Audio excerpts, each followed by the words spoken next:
What's up, guys?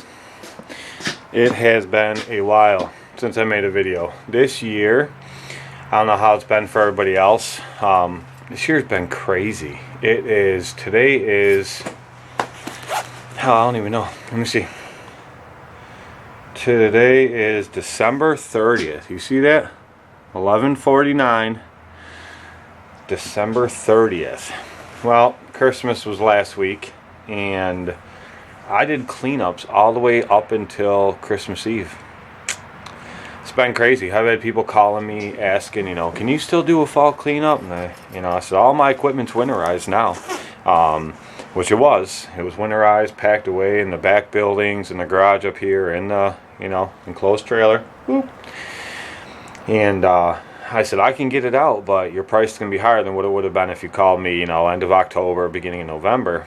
I said, now I got to get the equipment out, which means afterwards I got to winterize it all again, clean it all again. That costs.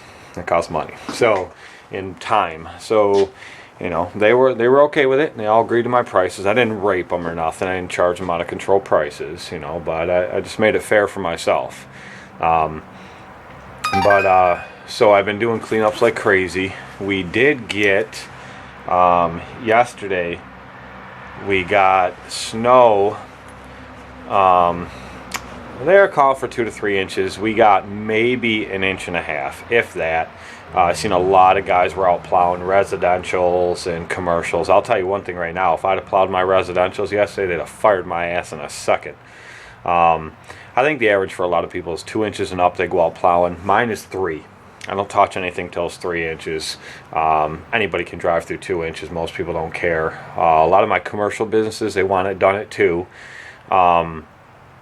Just because it's a liability at that point. But even them, I think there's only one that I do that's like that. The rest are apartment complexes and churches, and they don't care. 3 inches. But so I wasn't planning on going out plowing at all. It ended up by 9 o'clock in the morning, it was 46 degrees already. It was a light rain. The rain was warmer than the snow, obviously. Otherwise, it would be snow. So it was all melting pretty quick. But what I did is I decided to go up and hit my apartment complexes, and I hit one of the churches I do. Considering between the two of them, they've already paid me over $6,000 in monthly payments for snowing, and I haven't dropped a blade. And I figured I'd show some good faith and go up and just clean them lots up anyway, which I'm kind of glad I did, because as it was melting and people were driving through it, it just made ruts of slush everywhere. I pushed more slush and more water around than anything, which is supposed to be in the 40s again all this week. So I'm not expecting any more snow, but if the chance, it's happened to me before where I figured it's just slush, it's going to warm up anyway, I'm not worried about it, I'll just let it go. They didn't predict any more colder weather, then all of a sudden we got a flash freeze, and all those ruts from the slush turned to ice. You want to talk about beating the shit out of your truck and your plow. Try running it across rutted up slush that turned into ice. You're going to beat up your plow. It's going to trip like crazy. I don't give a shit how heavy your plow is. It's just going to do it. So I went and cleaned them up anyway. And besides, it was a good test run on the equipment just to make sure everything was running the way it should be. And it was. This video is pretty much an update video. I'm not doing anything too creative in it, mostly talking. So if y'all don't want to hear my voice or look at my ugly mug, you can click off at any time you want. But I just want to show you guys a couple things. What I did, I made a quick little video of it on Instagram about a week ago. But what I did, I'll show you guys. I wanted to put a bagging system on my new Skag. That y'all have probably seen in them videos from earlier this season. I bought the Skag, I think, in the beginning of August, I believe it was. But I wanted a bagging system for it. The dealer wanted $1,500 plus $150 freight, which, really ticked me off just because it was a regular bagging system, no turbine off the side of the deck, nothing like that. So it was just a regular bagging system. I thought $1,500 was a little bit steep for a 2-bag system, which is what's stock for this mower with no turbine. Plus, it really irked me that I just gave them $6 grand for a new mower, and I thought that they should waive the 150 freight, and they wouldn't do it no matter what, which I thought was kind of bullshit. My steel dealer, I buy all my steel stick equipment, everything from, they knock money off all the time. As a matter of fact, I just went yesterday, and I had to drop off my walk behind Little Wonder because it won't start. It's not getting spark, and normally I just fix that stuff, but it's under warranty, and I have enough other stuff to do, and I don't need it till spring anyway, so why not let them do it. But yesterday they had the FS90Rs, which are really nice trimmers, and so I wanted a new weed whacker anyway. And the ones I have are great. They're just I'm tall, man. I'm 6'1", and leaning over weed whacking all the time. It takes a toll on you. So the 90R is a lot longer in length than the ones I have, which should help me out a lot. But anyway, they had them since they're out of season. They had them for $329, and he gave it to me for $290. So I mean, it's not a lot off, but hey, it's what, $40. What are you gonna, they do shit like that for me all the time, and it's because I'm there all the time. I'm always buying stuff, and they're just great people. So it irked me that the Skag dealer wouldn't do that for me for a lousy $150, especially when I gave him $6 grand and I was about to give him another $1,500. So what I did, y'all seen, I bought the 6.2 accelerator, the big one, and that thing's been great. It was a really great bagger this year, but I was looking for something a little bit more. What I'm gonna end up doing is put that 6.2 on my Ferris 48 walk behind, but I'll show y'all what I did. Check this out. So I had, if you see right down there, I'm going to do the best I can here. You'll see on the side of the deck there's a boot right there. That boot was from my agrifab system that came with it that I don't ever use anyway. And you'll see, if I can get you in a little closer here, you'll see those two wing nuts. Well, those holes that I went through with those bolts are the holes that I have for the mount for the accelerator bagger. So I just ran a bolt up through, I put a nut on it, and then I set this boot over top of it, put washers on there and wing nuts, so it's an easy fix. Pop it right off. Then what I did, because the opening is so close to that back tire, I put a piece of 8-inch ductwork on there. I have this hose here. It's only 3 foot. I ordered a piece that it came in the mail.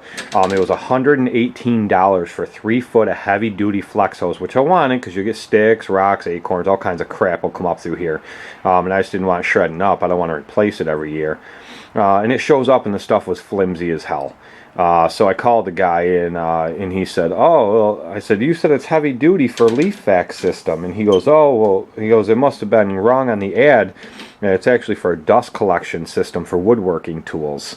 I said, well, I'm sending it back. So I sent it back to him. And I found a place local here that sells this. And they sold it to me for $7.19 a foot. So what I paid, $25, a little under, for the same size stuff. And then what I did was I put that, I took a piece of 90 that flexes, turns all different ways of ductwork there. Okay, let me just bring you around real quick and show you. Move my son's little tractor here. Then I took this garbage can, a brute can. It's only a 32 gallon, but this was just a trial one. I can up the size of it whenever I want. And I move this tape measure. Bear with me, guys. And then what I did was I drilled a bunch of holes in it. Let me zoom this back out some. I drilled a bunch of holes in it there and along the side for air to come out. The lid snaps on. And then what I did inside here, I don't know how well you can see this on the camera, I drilled a hole in there and I put a bolt through a bungee cord. I just took the hook off, put a bolt through there. I ran it over to here, put an eye hook through the side, and now it's just clipped on there. So now whenever I want to, when I got to empty out the can, I just open the lid, unhook that, and push that pipe right out the side. Dump the can, push the pipe back in, hook it back in, away I go. Alright, that was about the best way that I had come up with. Now what I did for the side here, see I have a bungee going around the can and over to the other side. So let me just pull this off real quick. I'll pull this can off. Well, best I can anyway. I'll just move it out of the way. I built this. I took steel, I welded it all together, and I actually made it into a square. Well, I knew I'd end up wrapping my shins on here, so I welded a cross brace. I cut the 90 corner off it. I rounded everything off so nothing's sharp all the way around. Then I took expanded steel. I welded that on there for a platform. Now right now I just have this held on with a bolt there and a bolt over there. Those are existing holes that were already in there. But what I'm going to do is I'm going to weld hinges to the back of this and then bolt them to the mower. So whenever I'm not using this bagging system, all I'll have to do is pull those 2 wing nuts off at the deck, pull that side piece off, pull a can off, and then I can grab this here and just fold it up, and I can clip it right to here. When I need to use it, just unclip it, let it fold back down. That way I don't have to take this on and off every time. This here is just a brace that I welded up to go across, and I just bolted it through 2 of the existing holes that were already there. I didn't have to drill any new holes in my mower. I'm not done with this. I'm going to round these corners off, and all this will get painted up so it looks nice. And then I'll mount the clip to here that's going to hold this when it clips up. But that's what I did. So said and done, I got what, 25 bucks into that tube there. A buddy of mine works for a heating and cooling company. He got me that 8-inch piece of ductwork, got me this here. The boot I already had.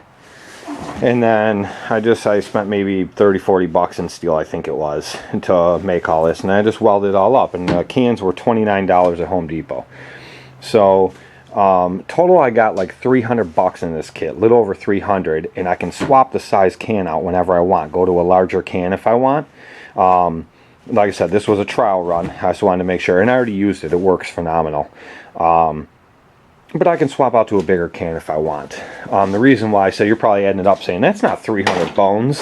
Well, here it is. This weight kit here, these are 36 pounds a piece. The bar is 22. I ordered this from a guy. It bolts right to the front. This is the actual weight kit for this mower. And then I can always add a third one if I want to. I just needed to distribute the weight so that when the can's full in the back, you know, I'm not tipping up, popping wheelies all over the place. And I can just pop the weights off. They're just 2 pins. Pop the weights off whenever I'm not using it, because they recommend you not have the weight kit on there if you're not using the bagger.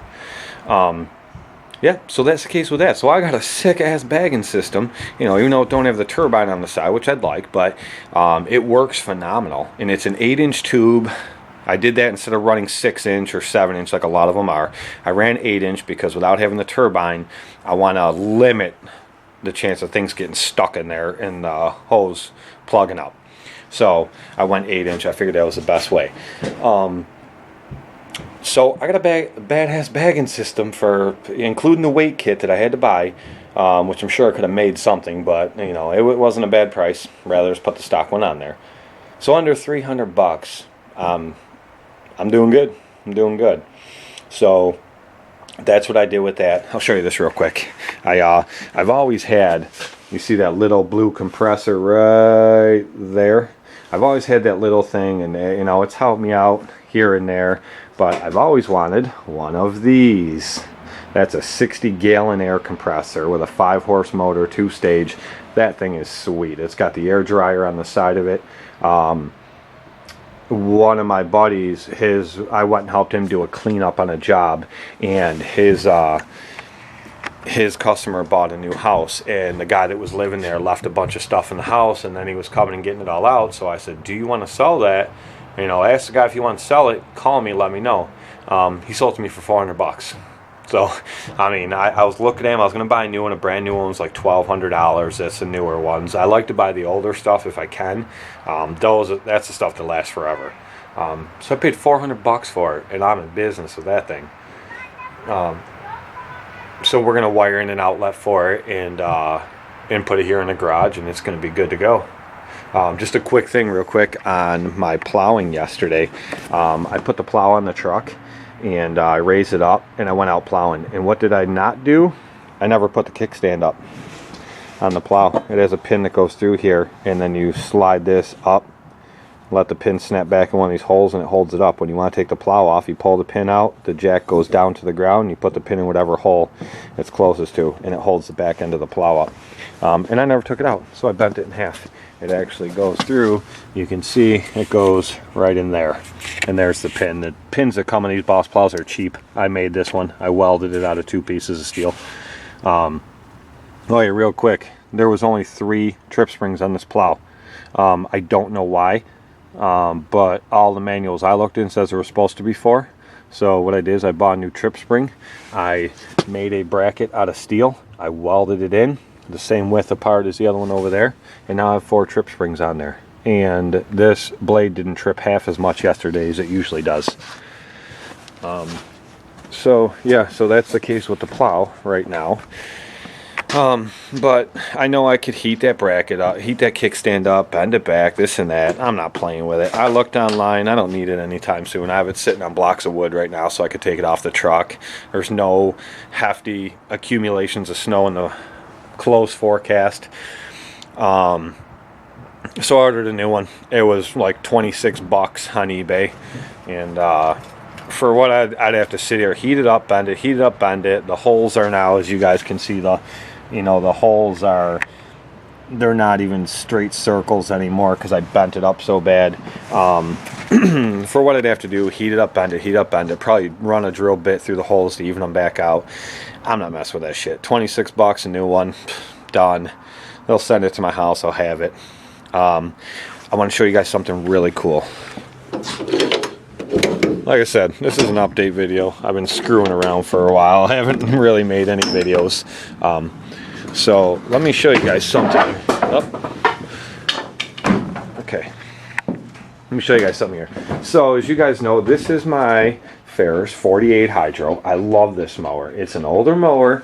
You know, it's not like I would love, you know, I'm sure most of you guys watch Greg, Geek to Freak. I would love to have his new Ferris, but for the amount of time I use a walk behind, it's not a smart decision for me to spend $6,500 on a walk behind when most of the time I use my zero turns, or a lot of small areas I use my push mower. It's just, you know, I have very limited times where I use the walk behind, and there's one where I have to use it, but the most of them I use it on, it's not something I have to do. I do it because I like to. I like to run the walk behinds once in a while. They're just fun. You know, it's what I started on.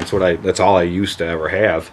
And I miss them sometimes. They're fun to ride. So, but for the amount of time I really need one, I can't see spending the money for something I really don't need and ain't gonna ride that much. So anyway, one of my biggest things was, I'll show you guys real quick. If you look at the casters down there, I don't know if you guys can see them, it's kind of dark in here. The casters that the wheel goes into, and then they go up through. I ordered a new set last year, and they, oh yeah, oh, you guys can see it. There's a bottom on this one right there. That's that new FS90 that I just got yesterday. Yeah, buddy. Those casters are, I ordered new ones because they're so oblonged, because the guy that had this mower before me never greased shit, and they just move them back and forth in there. So now when you're going, they flop back and forth, and that makes the deck move up and down. It never rides even like it should. Well, I ordered a new set last year, and it turned out they came in there the wrong ones. The shaft that goes up through is a lot thinner than what I need it to be. So I finally found the right ones. I just ordered them last night, and they cost me $168 for the two of them, which really sucks since the new ones are like $50 a piece for the new style walk behinds. So it really irked me. It's just people know that, you know, you're not really running these mowers anymore. A lot of guys aren't, so that, you know, they jack the prices up, which I think is bullshit. But hey, they gotta do what they gotta do. So anyway, those are on the way. My only other issue I had with this mower was the PTO on this mower. Okay, you see I got a yellow button there now, on, off. It had a silver toggle switch. It went up and down. Well, my guys that worked for me went through 3 of them frickin' switches. They, you know, it was the kind where the toggle switch where you lift up a little bit and then push it, and then it drops down in. And then when you shut the PTO off, you lift up a little bit, pull it down, let go, and it drops down in a little bit. Weird style toggle switches, but they use this when they get to mowing, they'd slap it down, and then it would just, after a while, it would just flop in there. It wouldn't stay on. So I've always wanted to go to this style PTO switch, but the clips, everything on the back was different, all the wiring. Well, I went to my buddy's the other day, he owns a landscape company too, but he's also an electrician, and I said, I want this switch in there. He said, no problem. So he cut all the clips off the back, and he tested everything with his testers and figured out what was what. Wired it in, and bam, it worked. The only issue was whenever I would let go of these safety handles, the blades would stay on. So he had to figure out which terminals were for that, so that whenever, if I fall off it or something, I let go of these, it'll all shut down. So he figured those out, and so now that's good to go. So I'm excited. I'm looking forward to using that. I think I told you guys at the end of the year, it's kind of dark in here. I don't know what y'all can see. But that's the X Mark I had all them issues with last year, and finally the engine toasted at the end of the year. It had a 19 horse Briggs on it. It was over $1,400 to replace that engine. Well, there's a Kohler 25 horse. I paid $753 for that thing. They shipped it right to my house, bolted right on. Just had to change a little bit of wiring around because it was a little different, and reroute the fuel line because it comes up the opposite side of the engine that the last one did. And I've been using this for a few cleanups lately. That thing is disgustingly powerful now. She's ready to go. I can't wait to use her in the spring. It's got tons and tons of power. It's running great. I'm really happy I made that move. It was either that or I was going to go buy another zero turn. And then would have ran into the same problem. $6,000 for another zero turn that, like you just saw, doesn't come with a bagger. So I still have to do some with the bagging system. That one has the bagging system, plus has the turbine on the side, so it has the good bagging system. Everything else on it is practically new. All I needed was an engine. So I spent $800, $900 by the time I was said and done with everything, and it's like a brand new mower now with the bagging system. So it was definitely a smarter choice for me. Yeah. There's more to come. I am about to make a huge change in my business this year, and I have a lot of reasons for that. I've actually reached out to Greg from Geek to Freak. I texted him the other day because I really want his advice. I know he's been busy. It's been the holidays, so hoping to sit down and talk with him soon. But I've been going over my numbers like crazy. I've been going over all my accounts. I've been going over what I spent on repairs last year. I've been going over just everything, tons and tons of stuff. And I'm about to make a huge change. I'm almost 100% sure I'm going to do it. But like I said, I've been sitting down for a while now, figuring everything out, going over everything, and then going over it again, and then going over it again, and then having my wife go over it with me just to make sure I wasn't missing something. And I'm pretty locked into what I'm going to do, and I'm very confident in it. I think it's a very smart move for my business. But I'll leave you guys guessing, and but I'll make that in the next video. I just wanted to touch base with you guys, let you know what I've been up to, and some things I'm doing here. We're already, it's going to be January soon, and it's the warmest winter we've had here that I can recall. Never ever been in the 40s and 50s all the way up through December. We even had a couple days where it was up to 70. It's never happened here in New York. I'm just above Niagara Falls, New York, for those of you that don't know. It's pretty intense, and I'm loving it. I don't give a shit if it snows or not. I hope it doesn't. My plowing is just for play money. I don't consider it part of my income at all. So I don't rely on it. I don't need it. Yeah, so that's the case. That's where I'm at right now. And thanks for hanging out with me, guys. Stay tuned for the next video.